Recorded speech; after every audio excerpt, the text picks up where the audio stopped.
Salut à tous, on se retrouve pour l'épisode 2327 du Zap Image. On commence aujourd'hui en ce mardi 16 mai avec des anniversaires et tout d'abord, c'est le jeune joueur du PSG El Shaddouei Bichabou. Il fête aujourd'hui ses 18 ans, il est majeur aujourd'hui. Bon anniversaire à lui, ce joueur qui pourrait quitter l'équipe du PSG lors du prochain mercato, l'annonce peut-être du côté de Francfort. Et il y a aussi tous ces autres joueurs qui fêtent leur anniversaire aujourd'hui comme Ryan Gravenberch, le milieu néerlandais du Bayern Munich a très peu joué cette saison, il fête aujourd'hui ses 21 ans et lui aussi pourrait quitter son club actuel lors du prochain mercato. On va parler de ce qui s'est passé hier soir et on commence tout d'abord en Angleterre. Il y avait Leicester contre Liverpool et c'est Liverpool qui s'est imposé 3-0 dans cette rencontre. Donc Curtis Jones doublé. Il y a un magnifique but d'Alexander Arnold sur un coup franc direct, donc ce qui fait 3-0 pour Liverpool et c'est une victoire logique et méritée des Reds. Ils ont été tellement supérieurs et meilleurs que cette équipe de Leicester. Plus de 67% de possession de balle, 16 tirs, 5 tirs cadrés et ça fait 3 buts. Donc voilà, rien à dire pour l'équipe de Liverpool. Pourtant ils ont eu pas mal d'occasions comme Leicester, enfin surtout 4 tirs cadrés, mais il y a eu 4 arrêts de Alisson Becker et du coup ça fait une magnifique victoire de Liverpool. Et surtout Liverpool actuellement ça va très très bien parce que c'est quand même la 7e victoire d'affilée de Liverpool. Les hommes de Jürgen Klopp maintiennent la pression sur Newcastle et Manchester United dans la course à la Ligue des Champions parce qu'actuellement ils sont 5e cette équipe de Liverpool et bien sûr c'est les 4 premiers qui se qualifient pour la LDC. Ils peuvent toujours bien sûr prétendre jouer en LDC la saison prochaine s'ils continuent bien sûr leur magnifique série. Regardez les 7 derniers matchs qu'ils ont pu jouer en première ligue, c'est cette victoire tout simplement pour cette équipe des Reds. Et Liverpool est officiellement assuré de disputer au moins l'Europa League la saison prochaine, même s'ils perdent tout, ils seront au moins en Europa League. Voilà cette équipe des Reds qui sera du coup européen saison prochaine. Et on revient les gars sur le magnifique coup franc exceptionnel de Trent Alexander-Arnold. Donc on a l'impression, bon c'est tout à gauche là, c'est Mohamed Salah, il touche à peine le ballon, donc en gros ça fait une passe D pour Salah vu qu'Alexander-Arnold après son ballon, regardez où il va en pleine lucarne et rien à dire, magnifique but. Et voilà, magnifique but d'Alexander Arnold qui tire très bien les coups francs, il tire bien les corners, il fait beaucoup de passes D, voilà, beaucoup de caviar pour ses collègues. Donc voilà, genre exceptionnel. Et regardez la célébration qu'il a pu faire après sa masterclass, ce but magnifique qu'il a mis hier. Et regardez sa hitmap, donc plus c'est rouge, on va dire, plus il était présent à cet endroit-là du terrain. Donc beaucoup bien sûr sur son couloir droit, mais pas mal de fois aussi dans l'axe. On peut le voir au milieu aussi qu'il était pas mal au milieu de terrain, on va dire, le joueur Alexander Arnold. On va parler de Mohamed Salah, donc il n'a pas été buteur lors de cette victoire 3-0, mais il a été tellement important parce que sur les 3 buts de Liverpool, c'est simple, il est auteur de 3 passes D, c'est lui qui a délivré les 3 caviars pour ses 3 collègues. Bon, le but d'Alexander Arnold, c'est Alexander Arnold qui fait tout, mais là touche à peine avant et du coup ça fait passe D pour lui. Donc ses stats cette saison sont vraiment exceptionnelles. Il monte son total à 34 buts et 17 passes décisives pour Mohamed Salah cette saison, toute compétition confondue du côté de Liverpool. Énorme saison comme souvent, bien sûr, les réguliers année après année, le joueur égyptien. Et seuls 2 joueurs ont marqué au moins 10 buts et délivré au moins 10 passes dès cette saison en première ligue. En gros, le double 10. Il y avait déjà Bukayo Saka qui avait déjà réalisé cette performance et Salah aussi, minimum double 10 pour lui en première ligue. Donc concernant Haaland qui a plus de 36 buts, mais il n'a pas délivré encore 10 passes D. Non, il est même très très loin des 10 passes D. Erling Haaland. Et en parlant, de Haaland et tous les meilleurs buteurs du côté de la première ligue. Donc Salah qui n'a pas marqué, mais il reste toujours à cette 4e position des meilleurs buteurs de l'appel. Il y a juste Ivan Toney 20 buts, Harry Kane 27 et Erling Haaland 36 buts, le meilleur buteur de la première ligue et même le meilleur buteur des gros championnats en Europe, Erling Haaland. Toujours sur ce match hier, donc l'hommage du COP de Liverpool pour Roberto Firmino. N'oubliez pas que Roberto Firmino en fin de saison c'est officiel, il quittera cette équipe de Liverpool après plus de 7-8 ans passés au club. Donc voilà, c'est ces derniers matchs là, il ne reste plus beaucoup, je crois qu'il ne reste plus que 2 matchs pour Liverpool, puis après ça sera fini pour Roberto Firmino qui continuera sa carrière ailleurs. Et toujours avec Liverpool, pour vous dire voilà, qu'ils reviennent très fort sur le top 4, donc Liverpool actuellement ils ont 65 points, donc Manchester United 66 points, Newcastle aussi 66 points. À noter que Liverpool a un match de plus que Manchester, Newcastle, il leur reste 3 matchs, Newcastle, Manchester, Liverpool, il leur reste plus que 2 matchs, mais voilà, tout peut arriver. Et voilà, pour cette fin de saison et surtout, les 4 premiers se qualifient pour la LDC, donc Liverpool c'est encore jouable, et si c'est pas jouable, ça sera l'Europa League au pire pour eux. Donc voilà, concernant cette fin de saison où Liverpool vraiment répond présent, c'est surtout en début de saison, ils ont lâché énormément de points. Et il y a aussi beaucoup de suspense dans la zone rouge, on peut dire, et Leicester, les gars, avec cette défaite 3-0 hier, donc c'est pas du tout bon pour eux, parce qu'ils sont toujours avant l'avant-dernier du championnat avec 36 matchs joués et surtout 30 points. Donc on peut voir que c'est très serré. Donc Southampton 20e, hein, c'est sûr qui seront en Championship, hein, c'est sûr ils sont relégués, c'est officiel. Donc Leicester c'est encore jouable, hein, 30 points. Après il y a Leeds 31, Everton 32, Nottingham Forest 34. Bon après il y a West Ham à 37 qui sont, je pense, quasiment maintenus. Donc voilà, concernant, il y a Nottingham, Everton, Leeds, Leicester. Sur ces 4 équipes-là, 2 seront maintenus et 2 autres descendront. Du côté de la deuxième division anglaise, on peut voir le programme bien sûr pour les 4 pour les équipes où j'ai dit où il y a beaucoup de suspense, hein. Donc concernant Leicester, il y aura Newcastle au programme et après West Ham, hein, Newcastle qui est quand même 3e, qui va devoir prendre des points pour confirmer sa place en Ligue des Champions, donc ça va être compliqué. Donc pour Leeds les gars, ils auront West Ham et Tottenham. Pour Everton, ils auront Wolverhampton, Bournemouth, hein, peut-être un calendrier plus abordable, hein, pour Everton. Pour Nottingham Forest, ça va être compliqué, ils auront Arsenal et Crystal Palace, et pour West Ham ils auront Leeds et Leicester. Donc voilà le programme, on va dire des équipes, on va dire en bas de tableau du côté de l'appel pour se maintenir. On quitte le championnat anglais, on prend la direction de la Liga. Il y avait un match hier entre le Betis et le Rayo Vallecano et c'est le Betis qui s'est imposé 3-1 et le Betis s'impose et conforte surtout sa 5e place au classement. Donc ça sera sûrement l'Europa League pour eux la saison prochaine, hein, pour cette équipe du Betis Séville. On peut voir leur victoire logique et méritée. Du coup le Betis, hein, comme j'ai dit, enfin plutôt 6e les gars, voilà, ça a dû bouger, hein, bien sûr ce classement. On va parler de la Sampdoria. Déjà relégué en Série B, hein, ça faisait plus de 11 années de suite qu'ils jouent en Serie A. La saison prochaine, c'est officiel, ils descendront en Série B. Et ils ont fait un partout contre Empoli. Voilà, hier, lors de cette rencontre, on peut voir les stats de la partie. Et Empoli, donc eux, ils sont combien? 14e. Donc voilà, maintenu, on peut dire Empoli. La Sampdoria, je dis, avec 18 points, c'est plus possible, bien sûr, de se maintenir. Il y avait aussi un match en Ligue 2 hier entre Annecy et l'équipe du Havre. Et grosse surprise, vu que le Havre a perdu un match. Donc ils ont perdu 1-0. Mwanga a été l'unique buteur côté Annecy. Bien sûr, c'est une victoire très importante pour Annecy pour l'optique du maintien, bien sûr, parce qu'ils jouent le maintien. Le Havre joue la montée. Et là, le Havre, les gars, fait un petit coup d'arrêt, on peut dire, hein. Donc pourtant, le Havre a, bon, j'ai pas vu le match, mais bon, a dominé, hein, plus de 70% de possession de balle, 13 tirs, 5 tirs cadrés, mais ils n'ont pas réussi à marquer. Voilà, ils ont tout tenté, même en fin de match, où ils perdaient 1-0 à 92e minute, dans les dernières secondes de la partie. Énorme occasion, et le gardien d'Annecy, les gars, la sauve sur sa ligne.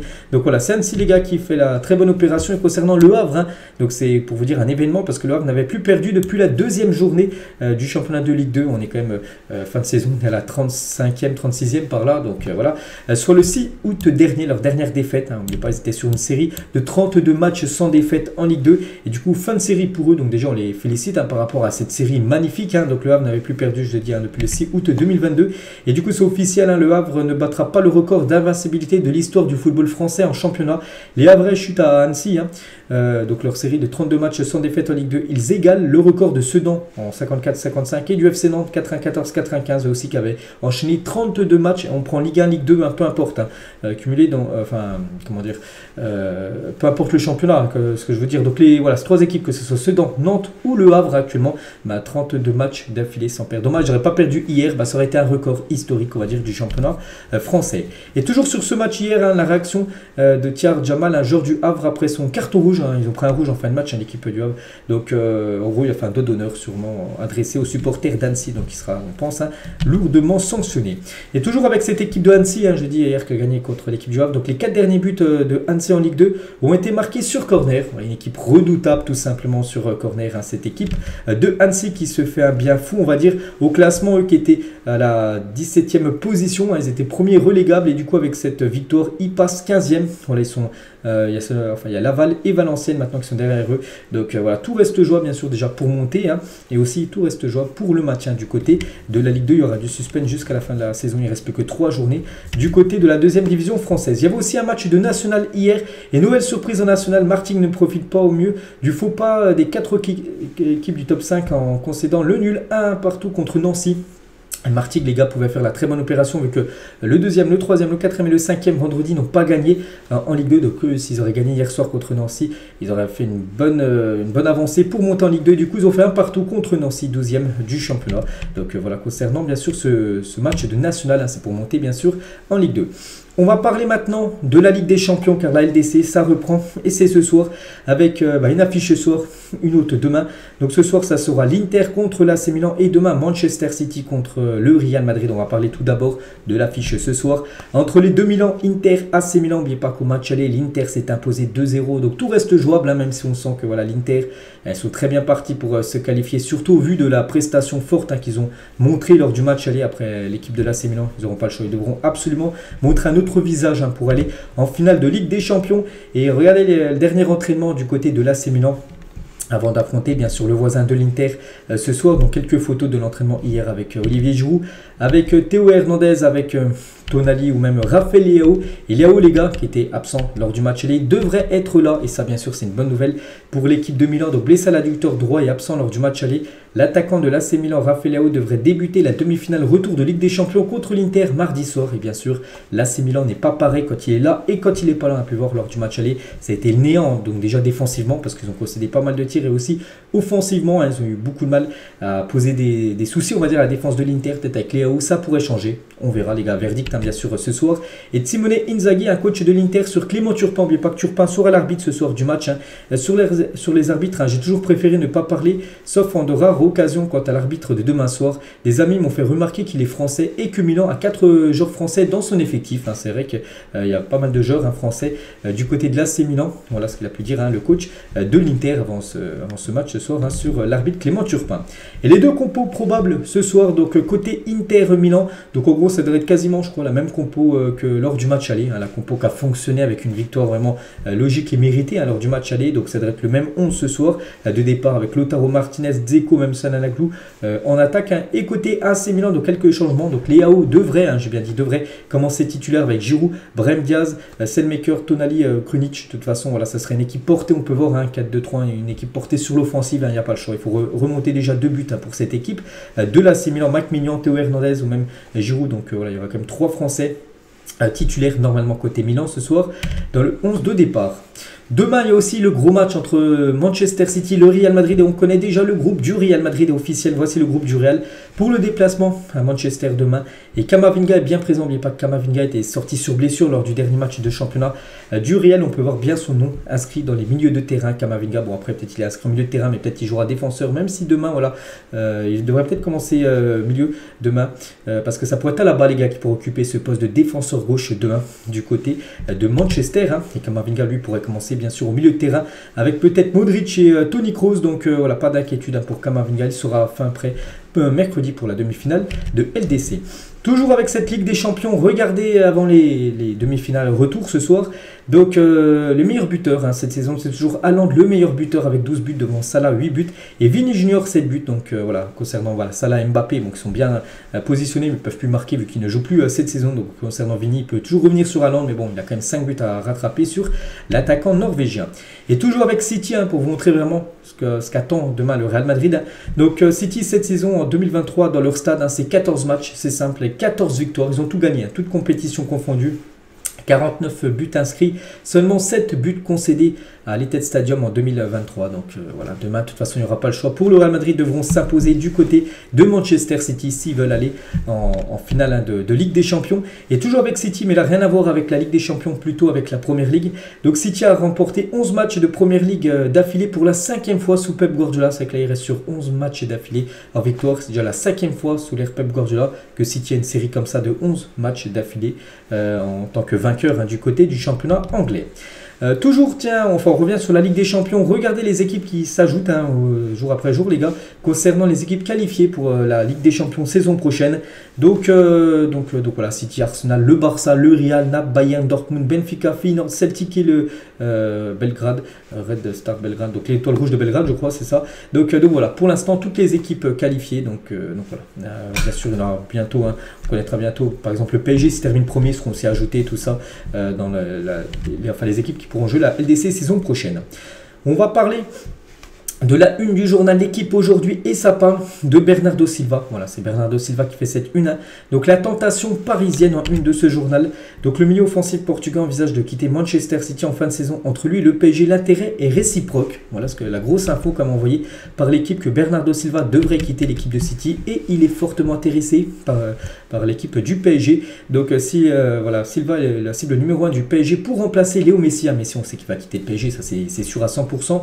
Et du coup pour le remplacer, le PSG pense à Silva. Je pense que c'est le joueur parfait bien sûr pour remplacer Messi. Donc déjà il est plus jeune, il est pratiquement, je pense, aussi bon que Messi actuellement. C'est vrai que les gars, c'est comme un top player, bien sûr, à Bernardo Silva. Donc oui, bien sûr, du côté du PSG, accueillir Bernardo Silva serait une énorme recrue pour le club parisien.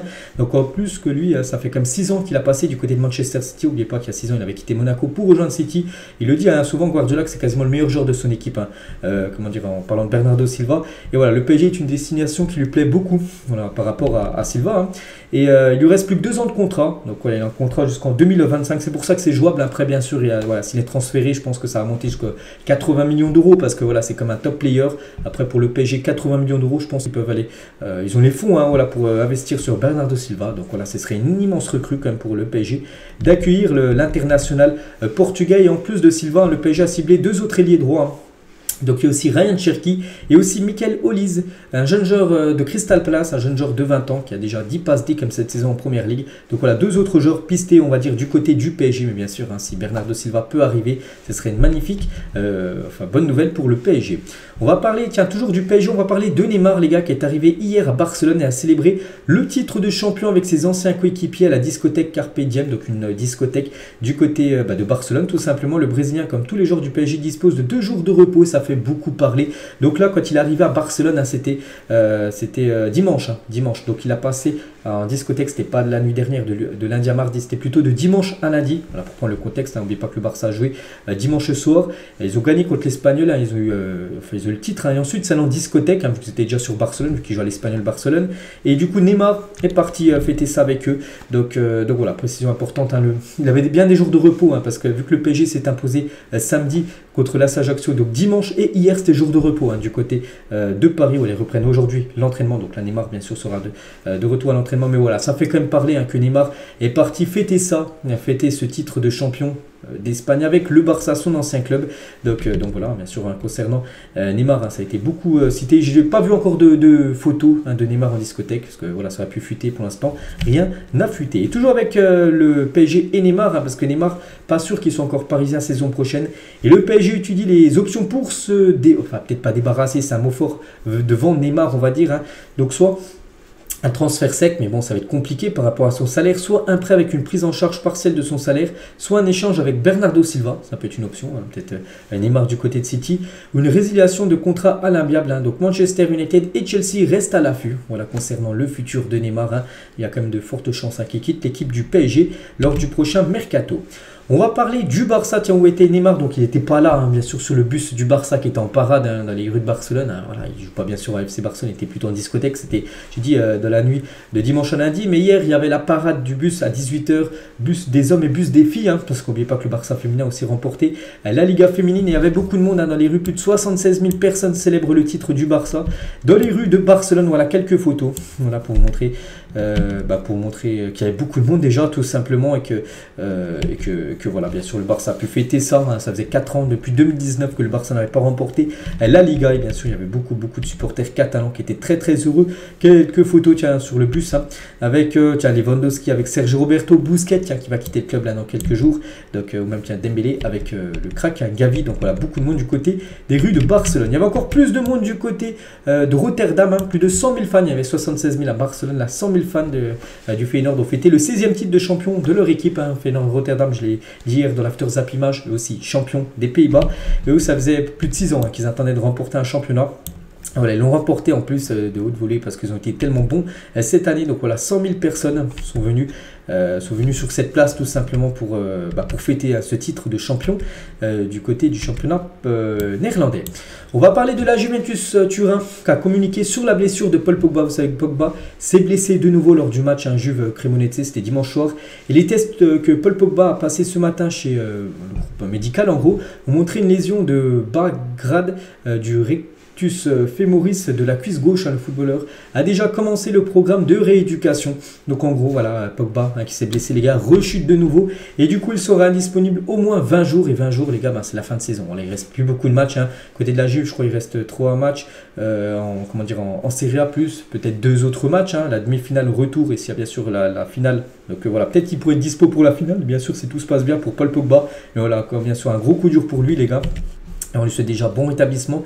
Et malheureux sur les blessures, Pogba n'a disputé que 162 minutes de jeu avec la Juve cette saison sur 4680 possibles. Cela ne représente que 3% en gros des minutes jouées cette saison par Paul Pogba. Bien sûr, c'est une saison cauchemar, on peut dire, pour Pogba, en espérant qu'il revienne le plus rapidement possible. On va parler d'Hugo Lloris, les gars, qui est sur le point de quitter Tottenham. L'ex-capitaine des Bleus pourrait rejoindre l'Arabie Saoudite la saison prochaine, où un contrat avec un salaire multiplié par 3 l'attend en rejoignant un club d'Arabie Saoudite. Donc voilà, Hugo Lloris, les gars, devrait quasiment sur un quitter l'Europe. Officiel à 38 ans, Fernando Llorente décide de mettre un terme à sa carrière. Voilà, immense joueur, très grand joueur, peut-être à l'époque sous-côté, on peut dire, ce Fernando Llorente qui a joué dans pas mal de clubs. Donc voilà, à la fin de la saison, les gars, il arrêtera sa carrière. On va parler de Manchester United, annonce que Sabitzer a subi une blessure au genou qui l'empêchera de jouer en gros la fin de saison. Donc en gros, forfait jusqu'à la fin de la saison. Il n'y a pas eu de décision quant à savoir si le milieu de terrain sera signé après la fin de son prêt cet été, selon plusieurs sources. N'oubliez pas que ce joueur appartient au Bayern, il est prêté à Manchester United, donc on ne sait pas si Manchester va l'acheter ou non. On va parler de Eric Junior Dina Ebembe, prêté à Francfort par le PSG, et renommé pour le trophée de meilleur jeune joueur de la saison Bundesliga. Félicitations. Donc ses concurrents, il y a Delit Adeyemi, il y a Krub, il y a Bouchanan et Matriciani. Donc voilà, un sera l'heureux élu du meilleur joueur cette saison du côté du championnat allemand. Et le joueur du PSG, Junior Dina Ebembe, est nommé parmi les prétendants. On va parler de Dominique Szoboszlai dans le viseur de Newcastle. Le Hongrois possède une clause libératoire de 70 millions d'euros. Lui fait une belle saison du côté de Leipzig. Donc il inscrit 8 buts et délivré 13 passes dès cette saison avec Leipzig. Et voilà, 22 ans, il pourrait partir du côté de la Première Ligue, du côté de Newcastle. Des nouvelles du champion du monde 2018, Djibril Sidibé, un ancien joueur de Monaco, le joueur de 30 ans. Donc actuellement, il joue du côté de l'AEK Athènes et il vient de remporter le championnat de Grèce avec l'AEK Athènes. Donc on le félicite bien sûr, Djibril Sidibé. Officiel, Loïs Openda a été élu joueur du mois d'avril du côté de la Ligue 1. Félicitations à lui, on avait du choix entre lui. Il y avait aussi un joueur de Clermont et l'autre joueur, je ne sais plus trop c'est qui. Je ne sais plus, bref, voilà, bon, c'est Loïs Openda, les gars, qui a été le lauréat, on va dire, le meilleur joueur du dernier mois. Et juste pour info, n'oubliez pas que Lens n'a dépensé que 10 millions d'euros pour signer ce merveilleux joueur. Et c'est vrai que s'il venait à quitter l'équipe de Lens, bon, ça m'étonnerait parce que s'il y a les qualifications Ligue des Champions, je pense qu'il restera. Mais vraiment, s'il venait à quitter le club, je pense que Lens pourrait le vendre quasiment 4 voire 5 fois plus cher que le prix qu'ils ont déboursé pour l'acheter. On va parler de Brentford qui s'active sur Mark Flecken, donc un gardien néerlandais de 29 ans, et devrait payer à la clause du portier hollandais. Ça sera le remplaçant de David Raya qui devrait quitter Brentford cet été. Peut-être David Raya pourrait aller du côté de Manchester United et pour le remplacer, ça pourrait être le gardien actuel de Fribourg qui pourrait débarquer du côté de Brentford. Un communiqué officiel de la part de Toulouse Football Club. Voilà, ça a été communiqué hier. Donc face aux graves allégations publiées par RMC Sport à l'encontre du joueur de Toulouse, donc Zakaria Aboukal, le club annonce que son joueur s'entraînera à l'écart du groupe professionnel jusqu'à nouvel ordre en attendant les résultats d'une enquête interne. Le club ne fera pas d'autres commentaires jusqu'à la conclusion de cette dernière. Donc voilà, c'est officiel parce qu'il y a le communiqué bien sûr de Toulouse. Donc ce joueur en gros aurait manqué de respect à une adjointe de la mairie de Toulouse. Donc alors que cette dernière demandait le silence lors d'un discours du maire, Aboukal lui aurait répondu: chez moi les femmes ne parlent pas comme ça aux hommes. L'attaquant marocain est même revenu vers l'élu après le discours pour lui exiger des excuses. Donc c'était lors quand Toulouse avait gagné la Coupe de France le lendemain. Bien sûr, Toulouse était sur la grande place du Capitole du côté de Toulouse, tout ça, puis ils ont rencontré le maire et voilà, donc il y aurait une altercation entre lui et une adjointe de la mairie de Toulouse et en gros à cause de ça il est suspendu par l'équipe de Toulouse, donc voilà, petite info. Donc il ne pourra pas s'entraîner, il ne pourra certainement pas jouer le prochain match de Toulouse en championnat. On va parler de Mostafa Mohamed, a bien été sanctionné d'une amende par le FC Nantes pour avoir refusé le flocage arc-en-ciel lors du match face au TFC. Donc avant-hier, il y avait Nantes contre Toulouse. Donc concernant ce joueur, Mostafa Mohamed a refusé de jouer à cause bien sûr du flocage arc-en-ciel. Donc il a reçu une amende, donc amende qui a été versée à l'association SOS Homophobie. Voilà, c'est un communiqué officiel. On va parler, tiens, toujours du FC Nantes, les gars, doit être puni. Hein. Vincent Tan, le propriétaire malaisien du club gallois, l'équipe de Cardiff. N'oubliez pas que Emiliano Sala, les gars, le regretté Sala, qui a perdu l'avion, c'est dans un crash d'avion. Donc devait rejoindre l'équipe de Cardiff et Cardiff quand même réclame 110 millions d'euros à FC Nantes dans l'affaire Salah. Donc Cardiff a saisi la justice de l'affaire Salah. Le club gallois réclame plus de 110 millions d'euros, hein, c'est fou, au titre d'indemnisation des préjudices subis après le décès accidentel de l'attaquant argentin. Donc bien sûr Nantes, je ne sais même pas s'ils ont cette somme, hein, de 110 millions d'euros, mais voilà ce que demande comme Cardiff à Nantes, hein, 110 millions d'euros, là ça va beaucoup trop loin. Et on n'oublie pas bien sûr, hein, l'ancien joueur du FC Nantes. On va parler de Benevento et c'est officiel, Benevento est relégué en Série C. Donc en Serie A durant la saison 2020-2021, le club est 20e de Série B. Cette saison, souvenez-vous, c'était déjà en Serie A la saison dernière. Ils sont descendus. Là, ils vont encore redescendre parce que là, ils sont derniers de la Série B. Du coup, ils vont jouer en Série C la saison prochaine, l'équipe de Benevento. Francfort, les gars, ont entamé de bonnes premières discussions avec Moussa Dembélé, l'attaquant lyonnais qui est en fin de contrat, je crois, en fin de saison. Là. Donc il y a aussi l'OM et Naples qui sont également intéressés par l'attaquant de l'Olympique lyonnais qui joue peu. Depuis l'arrivée comme de Lacazette, il a très peu joué cette saison. Mikel Arteta, il a dit: nous devons présenter nos excuses à nos supporters.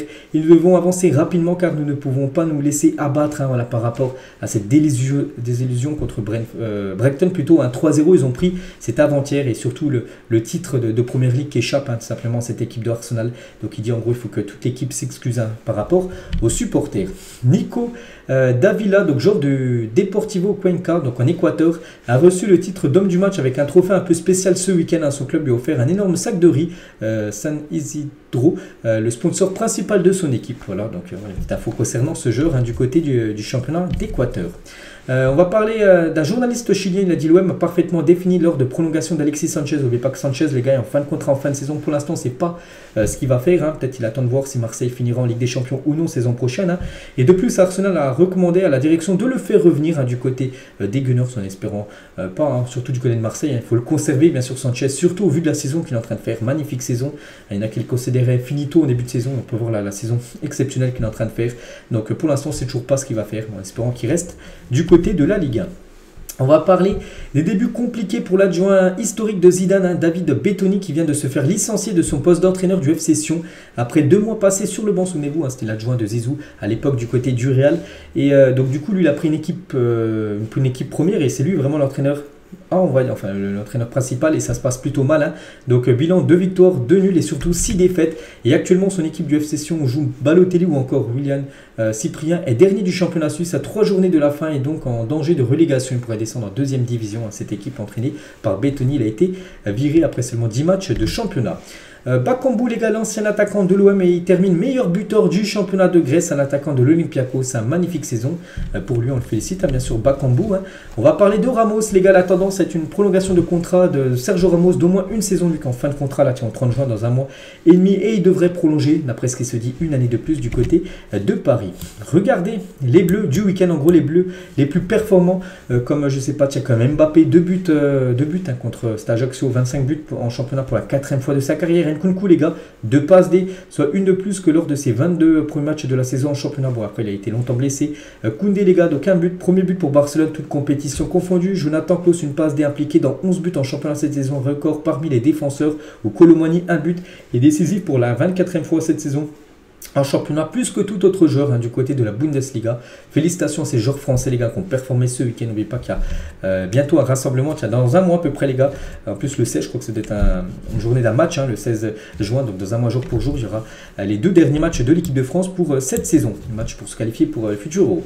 Et on finit, les gars, cet épisode aujourd'hui avec le jour J, bien sûr. Hein, c'est la première demi-finale. Et on va finir avec un pronostic. Hein. Mettez-moi un petit prono, bien sûr, pour ceux qui veulent, en commentaire, entre l'Inter Milan et l'équipe de l'AC Milan ce soir. Donc moi, je vais partir après le match. Hein. C'est vrai que ce soir, ça peut être un match totalement différent. Allez, je vais partir sur un match nul, les gars. Ça ferait les affaires, bien sûr, de l'Inter. Je vais partir sur un match nul, un partout entre les 2 Milan ce soir. Ce qui voudrait dire, hein, que l'Inter se qualifierait pour moi pour la finale de la Ligue des Champions. Voilà, les gars, ce qu'on va dire aujourd'hui. J'espère que ça vous a plu. On se retrouve cet après-midi pour l'After Zap Image et demain, bien sûr, sur cette chaîne. Allez, bonne journée à vous et à demain.